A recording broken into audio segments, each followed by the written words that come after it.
Assalamualaikum warahmatullahi wabarakatuh. Saya Hasyim Asyari, dosen Prodi Biologi Universitas PGRI Banyuwangi.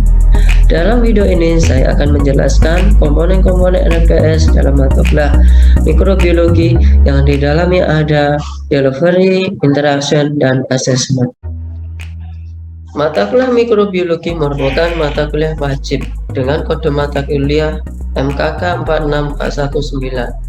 Mata kuliah mikrobiologi merupakan mata kuliah yang ditempuh mahasiswa pada semester 5. Deskripsi mata kuliah mikrobiologi sebagai berikut: mempelajari ruang lingkup dan perkembangan mikrobiologi, dasar-dasar kimia, teknik laboratorium, klasifikasi mikroba, struktur sel prokaryotik yang di dalamnya membahas bakteri dan alga biru, sel eukaryotik yang di dalamnya membahas jamur dan protozoa, virus, struktur dan fungsi mikroorganisme yang meliputi pengendalian, nutrisi dan kultivasi, metabolisme dan pengaturannya, pertumbuhan dan reproduksi, genetika mikroba, aplikasi mikroba pada bidang kesehatan, industri, pangan, dan lingkungan. Capaian pembelajaran prodi yang dibebankan pada mata kuliah mikrobiologi diantaranya adalah aspek sikap, yaitu pada poin 1, bertakwa kepada Tuhan Yang Maha Esa dan mampu menunjukkan sikap religius.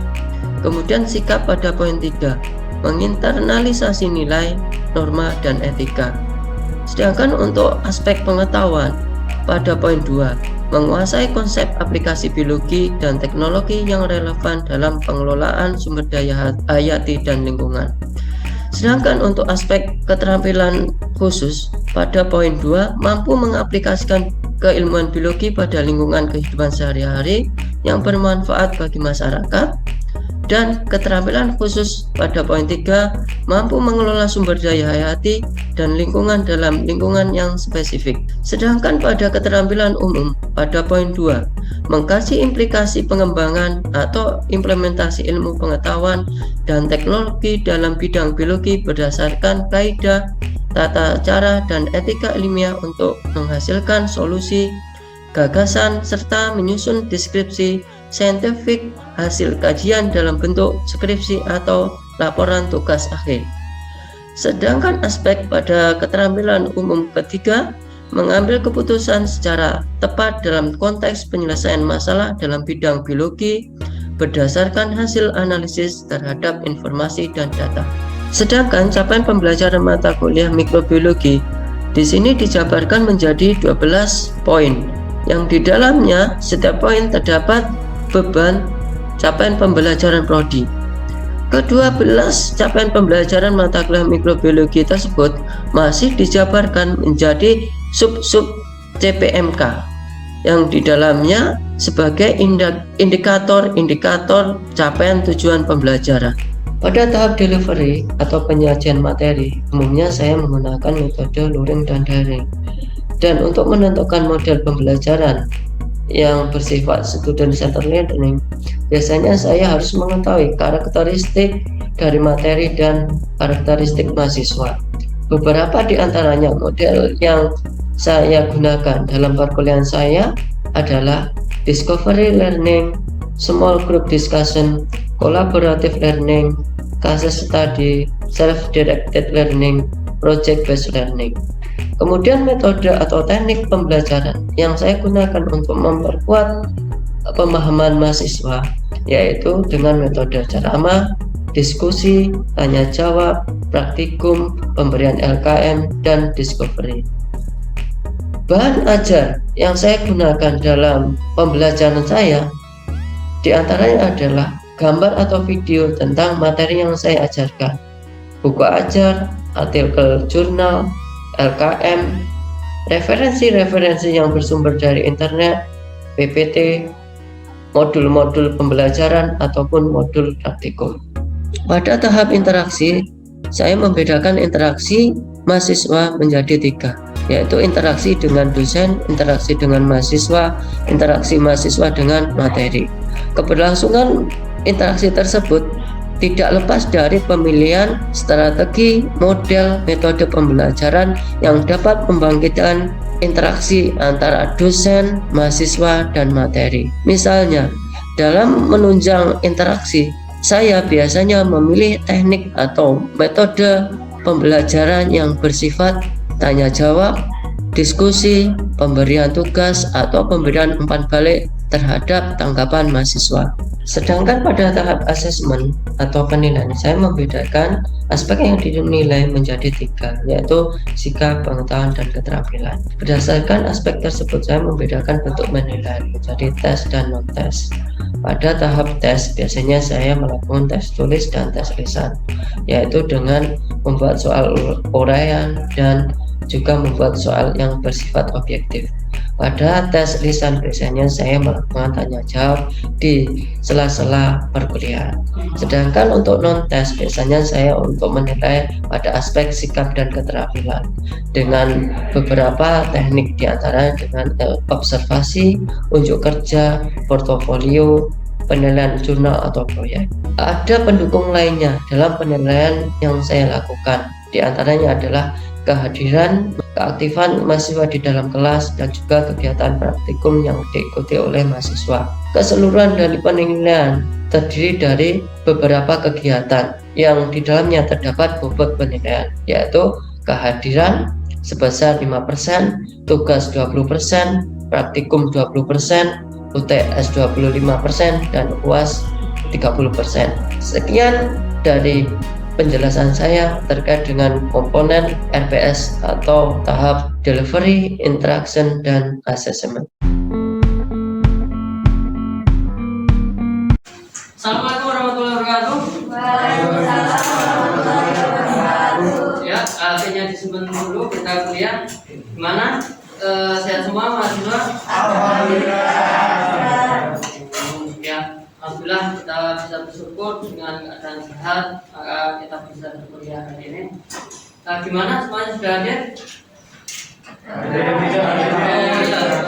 Oh ya, memang kayaknya seperti tadi ada yang izin, ada yang tidak hadir. Katanya kita doakan semoga secepatnya bisa sehat dan kita bisa berkuliah bersama lagi. Jadi pertemuan kali ini kita akan membahas tentang pengendalian organisme. Ya.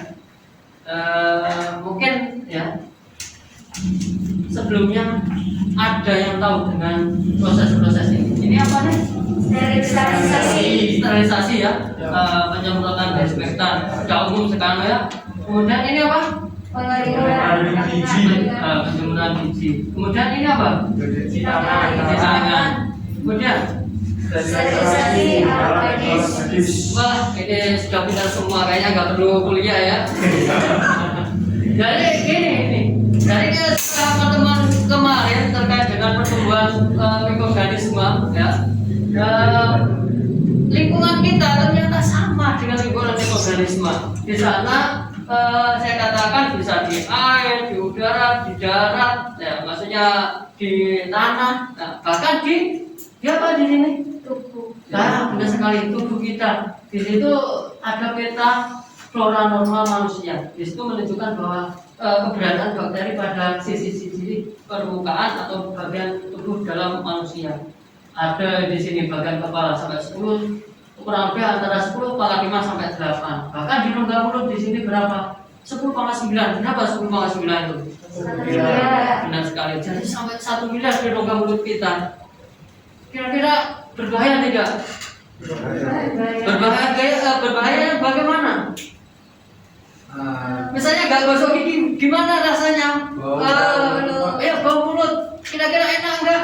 Nggak seger kan? Ya, itu penyebabnya adalah mikroorganisme yang ada di dalam mulut kita. Mungkin setelah makan sore atau malam kemudian nggak gosok gigi, pagi ternyata nggak nyaman, bau sekali. Di situ kenapa? Makanan-makanan yang melekat pada gusi, gigi itu digunakan oleh bakteri untuk digunakan sebagai nutrisi pertumbuhannya.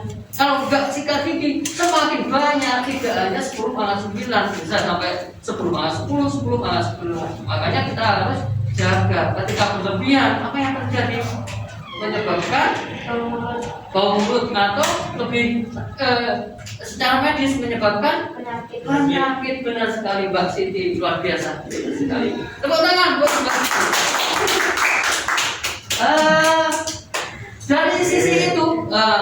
karena bakteri itu menyebabkan penyakit, maka harus kita apakan? Kaitannya dengan proses ini untuk apa sih? Pengendalian mikroba. Iya, benar sekali. Jadi karena bakteri yang ada di lingkungan itu sama lingkungannya dengan diri kita, baik tanaman, hewan, lingkungan sama, memungkinkan diri kita ada kontaminasi, maka perlu adanya pengendalian. Dan itu yang akan kita pelajari minggu ini atau pada pertemuan ini. Dari pembelajaran tentang pengendalian mikroorganisme, nah, tujuan pembelajaran dari kegiatan ini tatap muka ini adalah untuk atau mahasiswa dapat menjelaskan pengertian dan tujuan pengendalian mikroorganisme secara fisika, kemudian mampu menjelaskan prinsip pengendalian mikroorganisme secara fisika juga. Kita coba di sini identifikasi. Ini kira-kira apa? Tanaman. Iya. Buahnya bagaimana ini? Rusak. Rusak ya. Nah, rusak karena apa? Mikroorganisme. Di sini apa? Ada beberapa penyakit kulit di manusia. Kira-kira bagaimana? Disebabkan apa di sini kira-kira? Mikroorganisme. Bisa mikroorganisme. Bahkan di hewan di sini ayam ada kematian di sini. Ada di bagian kulit atau di rongga mulut itu ada mikroorganismenya juga. Nah, kira-kira kenapa sih harus dikendalikan mikroorganisme itu? Kenapa? Coba, Mas, kamu kira-kira kenapa kita harus kendalikan? Agar tidak mengerikan. Ya, benar sekali. Mas siapa? Mas Yudi, ya benar sekali Mas Yudi. Karena di tanaman, di manusia, di hewan itu bisa terkontaminasi bakteri dan menimbulkan penyakit. Nah, akhirnya kita harus mengendalikan. Tujuan dari proses pengendalian mikroorganisme itu adalah untuk mengendalikan salah satunya. Kalau sudah tahu tujuannya, kira-kira pengertian pengendalian mikroorganisme itu apa? Coba sini siapa? Mbak Fia. Apa pengertian mikroorganisme? Pengendalian mikroorganisme untuk menghambat agar tidak terlalu banyak mikroorganisme. Oke, boleh ya. Ada yang menambahkan mungkin? Mbak Siti? Untuk mengurangi. Iya boleh juga. Jadi pengertian dari pengendalian mikroorganisme itu adalah secara kompleksnya yaitu suatu usaha. Ya, semua kegiatan atau semua usaha yang dilakukan untuk mengurangi, menghambat, bahkan mematikan mikroorganisme yang mengontaminasi pada berbagai sumber nutrisi atau benda-benda tertentu, sehingga tidak merugikan makhluk hidup lainnya. Jadi kalau kaitannya pengendalian mikroorganisme kita bedakan menjadi pengendalian mikroorganisme secara fisika dan kimia. Tapi pada topik kali ini kita akan membahas tentang pengendalian mikroorganisme secara fisika. Jadi pengendalian mikroorganisme secara fisika yang konsepnya itu ada 3. Yang pertama secara prinsip yaitu koagulasi protein.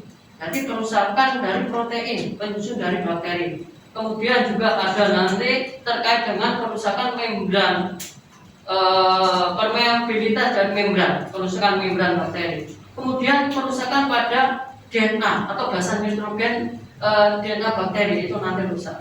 Itu nanti dengan proses efek penyinaran dengan beberapa sinar ultraviolet, sinar X atau gamma. Ya. Tapi sebelumnya kita bahas di sini. Ya.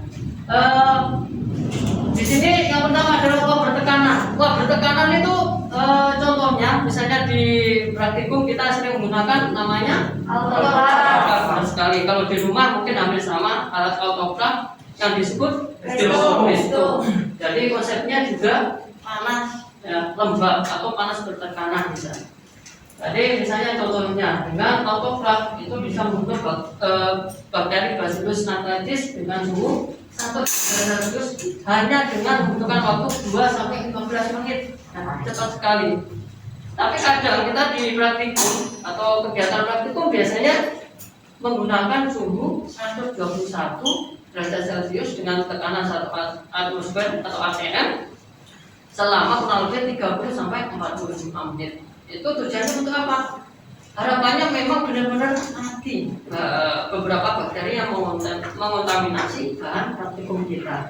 Kemudian sterilisasi bertingkat. Nah, di sini dengan jalan memanaskan, ya, prosesnya pada suhu 1 derajat Celcius dipanaskan, dibiarkan, kemudian dipanaskan lagi dengan suhu yang sama. Nah, itu menunjukkan apa? Ada tahapan-tahapan dalam prosesnya. Pertama dengan memanaskan 1 derajat Celcius yang pertama itu membunuh sel vegetatif atau sel bakterinya mati. Tanda kutip bakteri mati. Bagaimana dengan sporanya? Belum tentu. Makanya menunggu spora sampai tumbuh kembali dan kita panaskan lagi pada suhu 100 derajat Celcius sehingga benar-benar kontaminasi pada suatu bahan itu bisa mati atau bisa hilang. Kemudian air mendidih. Nah, air mendidih biasanya di rumah tujuannya untuk apa? Memasak air. Mematikan bakteri. Nah, benar sekali. Wah, pintar semua ini. Pasti nanti saat ujian bisa 100 semua ya. Amin. Amin. Jadi benar sekali dengan air mendidih, ya, mendidihkan air kurang lebih 100 derajat Celcius. Mungkin kalau di desa anggapannya memasak air supaya ketika diminum tidak pilek, batuk dan sebagainya. Yang mendasari itu semua bahwa ketika memasak air pada suhu tertentu bakteri mati sehingga tidak ada kontaminasi. Ketika kita minum tidak menyebabkan penyakit, ya. Jadi kembali lagi memasak air itu juga dapat membunuh bakteri. Kemudian pasteurisasi. Jadi yang kalian tahu mungkin yang punya adik di rumah, punya mungkin anak ya yang sudah menikah, biasanya ketika memanaskan susu atau botol susu itu tidak sampai 100 derajat Celcius, tapi dengan suhu di bawahnya bisa 60, 70. Tujuannya apa? Supaya protein yang terlarut dalam susu, ya, susu itu proteinnya tinggi. Kalau dipanaskan dengan suhu tinggi rusak. Ketika susu diminum dalam keadaan protein yang rusak, maka ya tidak ada manfaatnya. Sehingga dikembangkan prosedur sterilisasi yang namanya pasteurisasi. Ya, misalnya di sini dicontohkan pada bakteri Mycobacterium tuberculosis, dia bisa mati pada suhu 62,7 derajat Celcius dengan lama 30 menit. Kemudian dari konsep keempat tadi, ya, dari mulai autoklaf panas lembab sampai dengan pasteurisasi, itu konsepnya dengan koagulasi protein. Nah, di sini koagulasi protein itu maksudnya bagaimana? Ini bisa dilihat, ya, protein di sini. Ini protein dalam keadaan normal, atau komponennya di sini ada substrat, ada enzim, ada substrat lagi.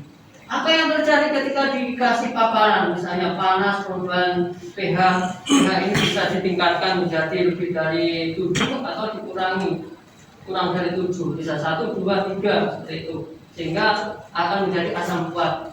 Apa ya, ketika mendapatkan suhu yang sangat tinggi pada protein atau pH, perubahan pH yang signifikan, itu akan merubah dari bentuk enzim protein yang tadinya seperti ini berubah menjadi lebih lurus. Nah, kemudian ketika ada perubahan suhu sama perubahan pH juga, ada keadaan yang mungkin tidak signifikan, itu juga bisa merubah dari komponen protein, bisa merusak substrat, ya, juga membentuk sifat dari protein itu inaktif, ya. Kemudian juga ternyata mineral atau logam-logam tertentu dia bisa mengganggu kerja protein atau bisa menyebabkan protein rusak dengan cara, nah, ini logam atau mineral. Di sini seharusnya ditempeli oleh substrat. Ternyata di sini ada mineral atau logam yang masuk di dalamnya. Apa yang terjadi ketika substrat akan menempel pada enzim? Tidak terjadi karena ada proses yang namanya penghalangan sisi dari enzim, sehingga membuat tidak aktif lagi. keadaan-keadaan seperti ini, entah itu pemanasan, perubahan pH, penambahan dari komponen logam, itu bisa membuat inaktif dari protein sehingga tidak bisa memperbaiki, mungkin regenerasi sel bakteri itu terganggu, akhirnya mati. Konsep-konsep tadi prosesnya semacam itu. Sampai sini ada yang tanyakan? Belum ada ya? Oke, kita lanjutkan. Setelah panas lembab, ya, kemudian kita bahas secara fisikal juga itu panas kering. Misalnya di sini dengan oven. Punya oven di rumah? Punya. Atau microwave? Punya juga. Biasanya digunakan untuk memasak apa itu? Kue ya? Selain kue apa? Menghangatkan roti. Ya, kalau sudah untuk memasak kue, kemudian menghangatkan roti, itu tujuannya untuk apa sih sebenarnya? Mungkin ya kalau kita secara umum orang di lingkungan kita memasak itu biar matang. Nah, dari sisi lain hakikat matang ya biar enak dimakan. Tapi dari sisi yang lain itu ketika ada kontaminasi pada sumber makanan itu nanti bisa pengontaminasinya bisa mati. Ketika misalnya kita oven atau kita masukkan microwave. Jadi dengan proses yang terjadi pada oven microwave ini bisa mengoksidasi ya komponen saluran mikroorganisme dengan jalan proses pelambatan. Jadi dengan suhu yang tinggi tersebut bisa menurunkan proses metabolisme. Ya. Di sini kalau kita bedakan Pak dengan autoklaf sama-sama kayak dengan alat fisik itu lebih efektif yang autoklaf tadi, kayak sama-sama bakterinya Bacillus anthracis dengan oven ini matinya pada suhu 150 derajat Celcius pada waktu 1-2 jam. Masih lama dibandingkan dengan autoklaf tadi ya. Kemudian ada peralatan dari gelas dan minyak itu membutuhkan waktu bahkan lebih lama dengan suhu yang lebih tinggi. Kita biasanya menggunakan beberapa alat dalam proses sterilisasi disesuaikan dengan bahannya juga. Ini juga yang kedua dengan panas kering, dengan pembakaran. Ya. Kalau dulu mungkin seumuran saya lahir tahun 80-an. Kita itu dengan biasanya di dokter umum biasanya alat sterilisasi itu belum belum punya mereka. Bagaimana cara mensterilisasikan? Dengan melewatkan pada api buncer, dipanaskan sampai merah.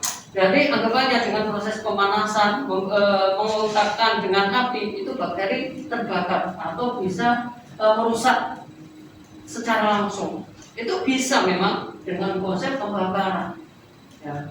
Sehingga dengan proses pembakaran itu kita bisa dikitan pada zaman dahulu. Kalau sekarang metodenya sudah banyak, laser dan lain sebagainya, dan alat untuk sterilisasi alat sudah canggih atau sudah dimiliki oleh mantri atau beberapa petugas medis yang lainnya. Kemudian suhu rendah. Ada yang punya lemari es di rumah? Ada. Pasti semuanya kalau sekarang punya semua. Mungkin di tahun yang sebelumnya, 10 tahun, 20 tahun yang lalu, lemari es itu adalah barang mewah. Tidak semua yang memilikinya. Di situ ternyata bisa lemari es itu kan bisa menurunkan suhunya bisa rendah atau rendah. Di situ bisa ada kaitannya dengan proses sterilisasi. Biasanya contohnya ketika memasukkan makanan ya di dalam lemari es, apa yang terjadi? Tetap segar atau tidak? Segar. Kemudian di sana kalau makanan tetap segar, bakteri mati atau terhambat kira-kira? Terhambat ya. Berarti enggak mati. Kenapa kok enggak mati?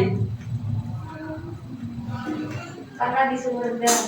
Karena di suhu rendah. Ya, kalau kita kaitkan dengan enzim, dengan proses metabolisme, biasanya kalau suhu itu menurunkan reaksi-reaksi metabolik, dan itu nanti akan menyebabkan bakteri inaktif atau dormansi biasanya kita sebutkan. Ya, jadi dengan suhu 0 derajat atau sampai itu membuat bakteri dormansi, tidak membunuh bakteri, hanya menghambat proses metaboliknya. Ya. Jadi konsepnya itu kalau suhu yang baru panen, ya petani baru panen pasti dijemur. Tujuannya untuk apa? Mengeringkan, Mengurangi air. mengurangi air. Jadi kaitannya dengan itu. Jadi ketika menjemur padi atau jagung hasil panen itu dipaparkan secara langsung dengan matahari supaya airnya berkurang. Ketika airnya berkurang, bakteri kesulitan untuk memanfaatkan sumber nutrisi tersebut. Ketika disimpan itu nanti akan lebih lama.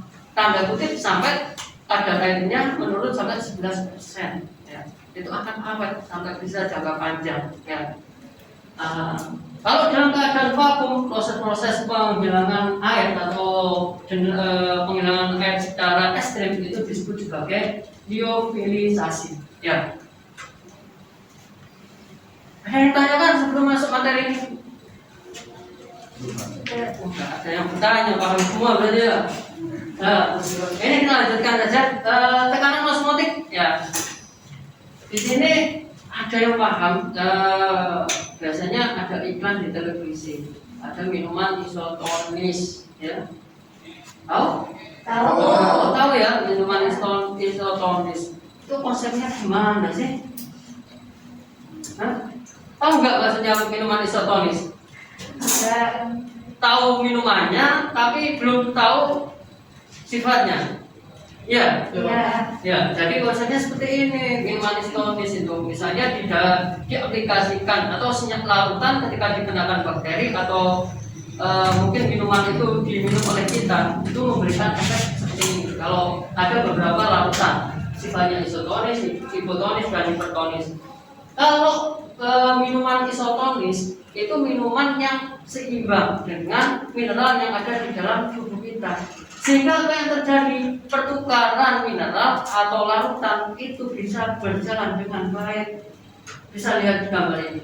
Jadi antara masuk dan keluar, antara mineral atau zat pelarutnya atau zat terlarut dan pelarutnya itu normal. Dan sel itu keadaan turbiditasnya sama. Ya. Tapi beda lagi, ada yang namanya larutan hipotonis. Apa di sana? Larutan hipotonis. Masih ingat mungkin di kuliah yang lain pasti pernah dijelaskan ini. Larutan hipotonis. Terlalu banyak air. Larutan apa? Berarti deh tadi Terlalu banyak air. terlalu banyak air, boleh juga. Kemudian mungkin Mas Bayu, maksudnya apa? Partikel-partikel yang